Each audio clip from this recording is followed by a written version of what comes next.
So you might have tried regular stamping, but have you tried double stamping? What's up, nail crew? It's Nicole, your fellow nail obsessed DIYer. Today's video is one I am so excited for.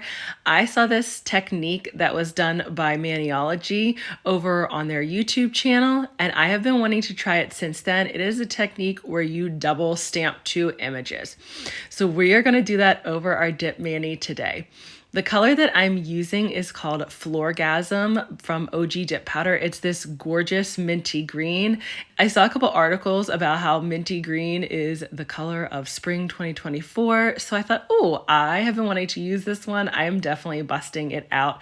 I thought it would be really beautiful to use as the base for under a double stamp mani. When you're dipping a solid powder like this, you want to make sure that you apply your dip base really evenly. And on my thumb, you can see that it looks a little splotchy. So the reason for that is I have builder gel down on my natural nails as the base, and then I do peel base over top of that before I do my dip manis. Sometimes when I'm applying the peel base, I don't apply it very evenly. So what can happen is it can make like your first layer of dip powder look a little bit uneven.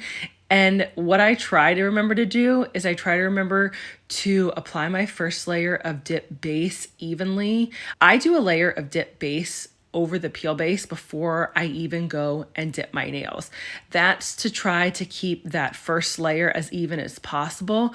But what I must have done on this one, sometimes this happened, I'm really tired and I kind of am just slopping my peel base down and then slop the dip base down for the first layer of it before I actually go and dip.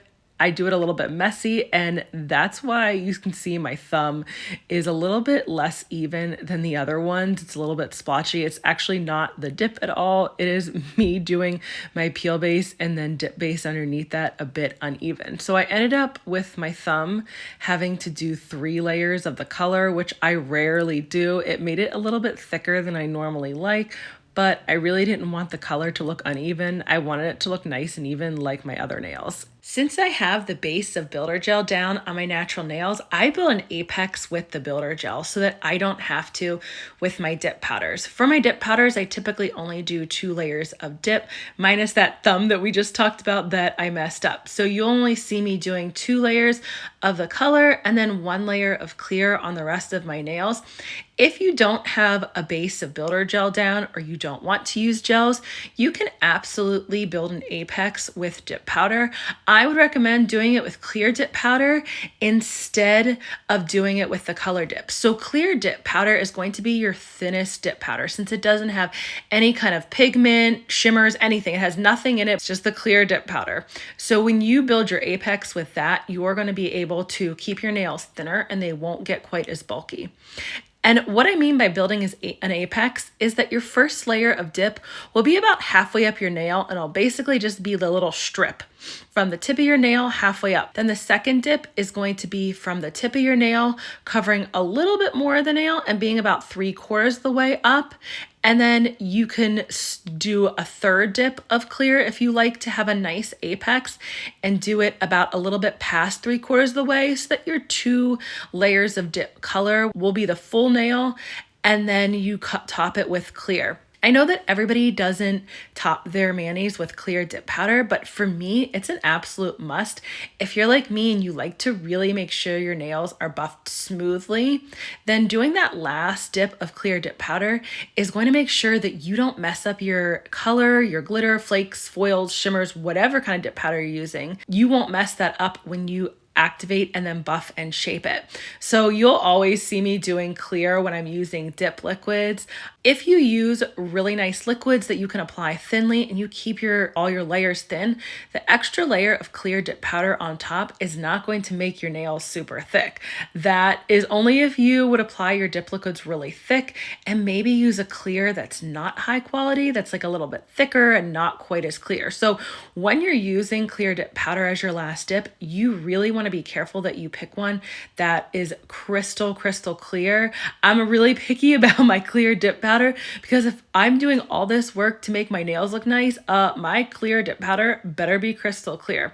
The one I'm using is from OG dip powder. It's called Original Glass. That one is crystal clear. So the ones that you guys see me use in videos, I only use like 2 or 3 different clears because I refuse to use any that I don't know for sure aren't going to be super clear, because I've already done the trial and error to find ones that I absolutely love. Whenever you're dipping close to your cuticles, you'll see me push back my cuticles before I apply the dip base. That's going to make sure that you're not flooding them. It's one extra step that you can do to give you those nice clean cuticle lines.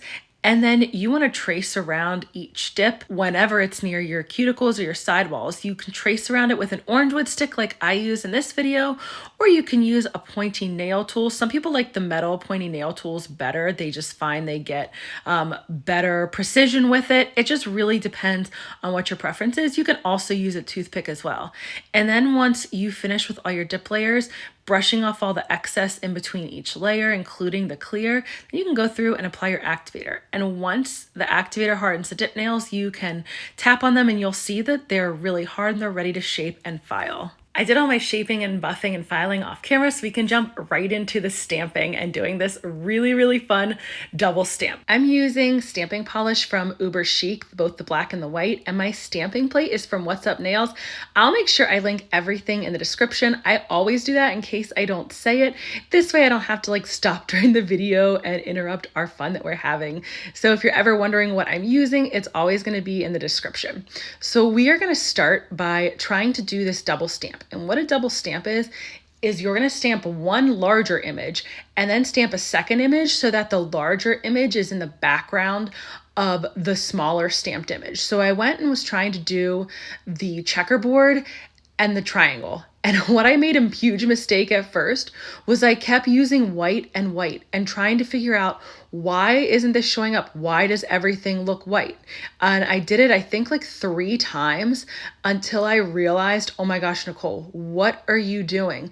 You are using 2 of the same color. No wonder nothing is showing up. So once I finally realized what I was doing, I grabbed my black stamping polish. Again, this is stuff that I do because I'm doing my nails at night. I'm tired. It's like 9, 10 o'clock at night by the time I'm stamping. So this is why I often make stamping mistakes. That's okay. I like to share them with you guys so you don't make the same ones. You want to pick up the larger image first that you want as the background. So I use the white to pick up the checkerboard, and then I use the black to pick up the triangle. And it gave me this gorgeous black and white checkered look. I absolutely loved it. So that was the first time I did it, and it works so well. You have to make sure that you really pick up your first image nicely, and then when you go to pick up your second image, the second image, there's not any design on it. So the triangle is just a straight triangle. When you're doing this double stamp, it's a lot easier if you pick up designs that the first one has the actual like design in it, and then the second one is a solid stamp, because that's going to give you that double stamped look.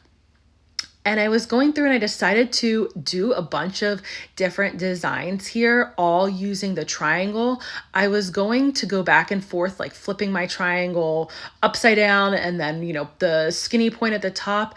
And I did that on my ring finger. And then for the rest of my nails, I totally forgot and all did them the same way. So I ended up only having one finger that was the opposite direction for the triangle. That's okay. We're doing our own nails at home. It's still really fun. This is the first time that I've double stamped. I saw this method from Maniology on their YouTube and I was like, oh my gosh, this is so cool. I have to try this. I'll make sure that I link the video that they did it, the technique with, so you can see theirs as well. And when you're stamping a solid image like the triangle, you don't want to scrape down as hard as you do on an image that has more detail. So the only way that you can get that second stamp to work is if you quickly work. And I know this is going to seem a little bit scary if you've never stamped, but you don't have to apply the stamp on your nail until you get it to look how you want. So when I'm scraping an image down that has like a bit more pattern on it, like the chevron ones and the stars and all the other little detailed ones that I was doing, I typically do 2 quick scrapes. and do them pretty firmly. And that picks up an image that has a lot of detail. But when you're doing the image like the triangle, you don't want to scrape super hard or it'll pull too much of the stamping polish off and you'll end up with some blank spaces. So it's just going to take some practice to do the double stamping. I am definitely going to do this method a lot more. It was so fun. I loved how the lime green, the like minty lime green looked with the black and the white. And I promise you, all the stuff that I try here with stamping, it just takes some time. When I first started stamping, I was terrible at it. Like I literally quit stamping for a year because I was so frustrated. And then I picked it back up, and that's why I'm trying to show you guys all the different ways you can do it, because once you learn how to pick up that image with stamping, everything else gets so much easier. So you always want to scrape firmly, and then you want to roll your stamper over gently. That's going to help you pick up the image. And if you roll your stamper over too firmly, you are not going to pick up the image. It's not going to stick to your stamper. Once all of my stamps dried, I topped with the Maniology's smudge-free top coat. That's going to seal in my stamps so that I can go through and do my top coating like I normally do with dip liquids, because I am a huge dip liquids fan and I know that everybody can't use gels, so I really try not to use any gels in my videos that you guys can see.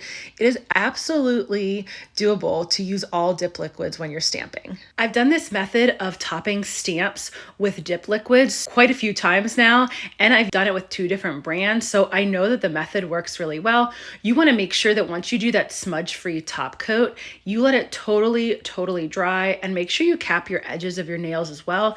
Then you just go about doing your top coating however your dip liquids top coat instructions say. I didn't realize I still had some stamping polish on my skin, so when I was doing the activator step of the top coating, a little bit got onto my nail, and I decided not to fix it. I just went with it because I had worked so hard to do this fun double stamp. Now, if you're still struggling with basic stamping and you need more help, make sure you check out this next video where I will teach you how to do basic stamping. Thanks for joining me today, Nail Crew.